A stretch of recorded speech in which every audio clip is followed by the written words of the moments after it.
Hello साथियों, नमस्कार। मैं हूं नरेंद्र और आपका स्वागत है फेयरलेस स्टडी मंत्र यूट्यूब चैनल पर। तो आज का जो पेपर हुआ था ये ईपीटेट वाला, उसमें वो तो लीक हो गया है और लीक के जो क्वेश्चन हैं आपको देख लेने चाहिए कि कौन कौन से क्वेश्चन आए हैं। तो सबसे पहले हम हिंदी की बात करेंगे, हिंदी में कौन कौन से क्वेश्चन आए हैं।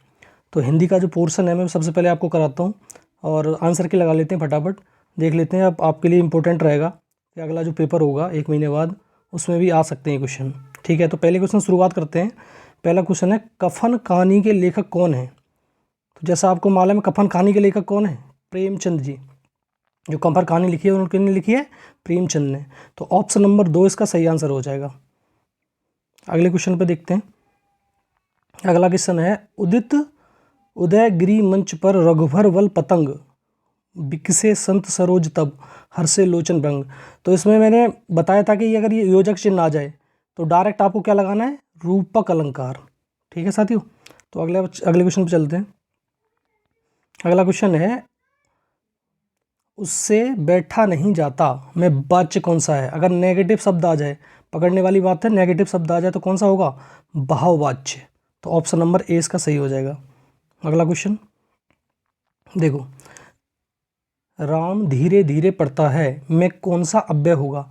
ये अव्यय के कोई अव्यय वाला शब्द है ये, तो संबंध बोधक अव्यय होगा, क्रिया विशेषण होगा, समुच्चय बोधक होगा, विस्मयादि बोधक होगा। तो उसमें धीरे धीरे अगर ये पकड़ गए तो क्या हो जाएगा, ये क्रिया विशेषण अव्यय। ऑप्शन नंबर 2 इसका सही हो जाएगा। अगला क्वेश्चन देखो, अगला क्वेश्चन ये है, हिमालय से गंगा निकलती है में कौन सा कारक चिन्ह का प्रयोग हुआ है। तो ये गंगा हिमालय से अलग हो रही है, तो अलग होने में कौन सा कारक होता है, अपादान कारक। अगला क्वेश्चन पे आओ। अगला क्वेश्चन यह है, वह खेल रहा है में किस प्रकार की क्रिया है, कृदंत, अकर्मक, सकर्मक, संयुक्त क्रिया। तो ये किस प्रकार की क्रिया है, खेलने का प्रभाव किस पे पड़ रहा है, उस पे। तो खेलने का प्रभाव अगर सीधा सीधा किसी व्यक्ति पे पड़ रहा है तो क्या हो जाएगी, वो सकर्मक क्रिया। ऑप्शन नंबर 3 इसका करेक्ट आंसर हो जाएगा। अगले क्वेश्चन देखो, मैं डायरेक्ट क्वेश्चनों की बात कर रहा हूँ और ऑप्शन चेक कर लेना कौन कौन से होंगे ये। चमत, चमक, मात, चंचल नयन, बिच घूंघट पर झीन, मनहू। अगर यहाँ पर देखो अलंकार की बात करें तो अलंकार में एक शब्द आ गया मेरा, कौन सा, मनहू। और मनहू जब आ जाए, मनहू जन जानो मनहू मानो, तो कौन सा हो जाता है, उत्प्रेक्षा अलंकार। तो ऑप्शन ए फर्स्ट इसका सही हो जाएगा। अगला देखो क्वेश्चन, ये तो डायरेक्ट उससे आया है, तुम्हारा सूरज का सातवां घोड़ा सूरज का सातवां घोड़ा गुनाहों का देवता किसकी रचना है। तो ये तो मालूम होना चाहिए तुमको, धर्मवीर भारती की। ये तो रचना से क्वेश्चन है डायरेक्ट, सीधा सीधा किसका आ गया, धर्मवीर भारती। ऑप्शन नंबर 4 इसका सही होगा।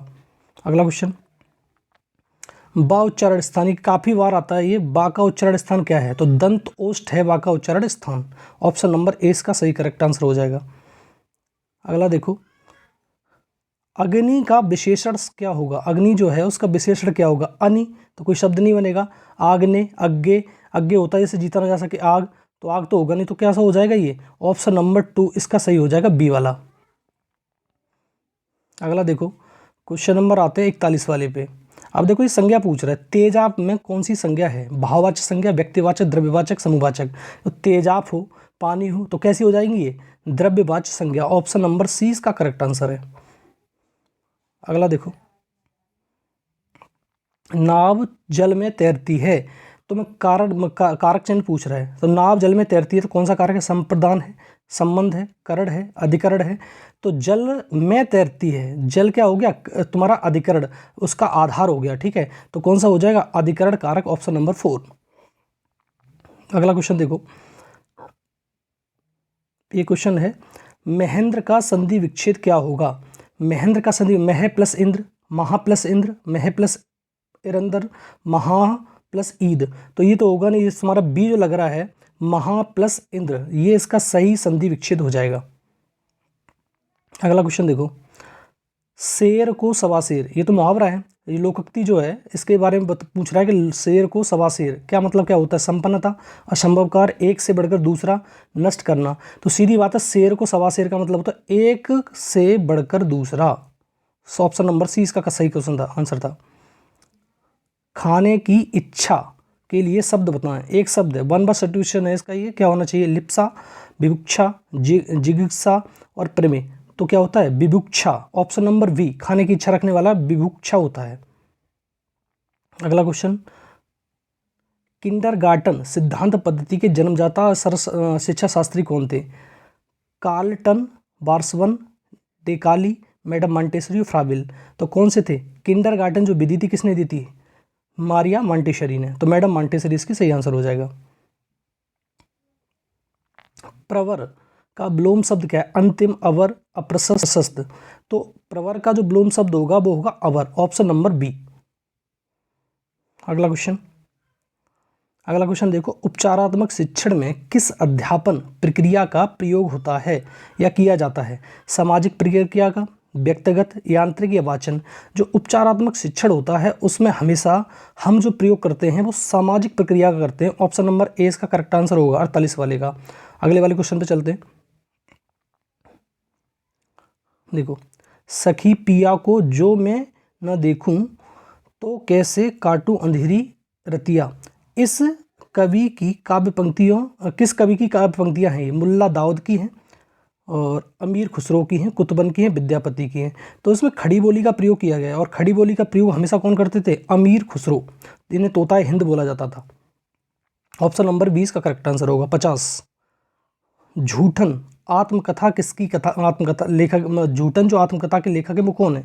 तुलसीराम है, कंबल भारती हैं, ओम प्रकाश वाल्मीकि हैं, सयरोज सिंह बेचैन। तो ओम प्रकाश भारती जी, ऑप्शन नंबर ओम प्रकाश वाल्मीकि जी इसका सही आंसर होगा 50 का 3। अगला क्वेश्चन देखो, सब्ज बाग दिखलाना, ये मुहावरा आ गया। इस मुहावरे का अर्थ बताना है तुम्हें क्या है? धुन लग जाना, विस्तृत अनुभव होना, पीछा छुड़ाना, अच्छी बातें कहकर बहकाना। तो ये सब्ज बाग दिखलाने का मतलब होता है अच्छी बातें कहकर बहकाना। ये इसका सही आंसर है, ऑप्शन नंबर 4। अगला देखो,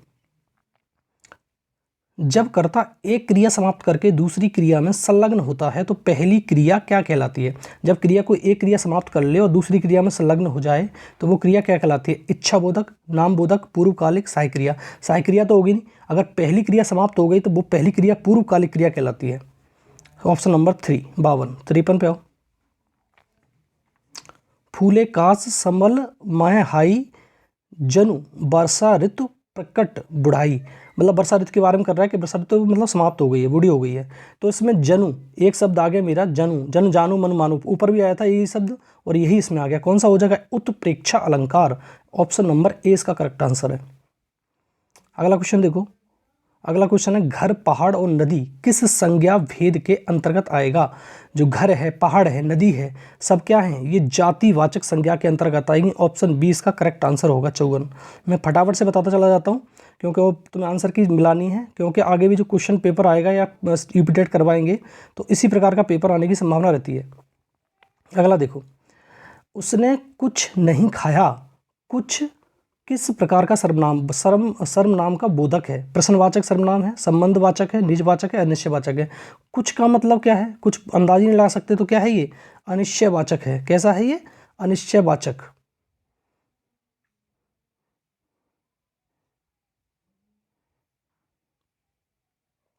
हाथ में अतुल्य शक्ति दे रहा है। तो कौन सा आंसर हो जाएगा इसमें? हो जाएगा पहला, दूसरा आंसर इसका सही हो जाएगा विज्ञान।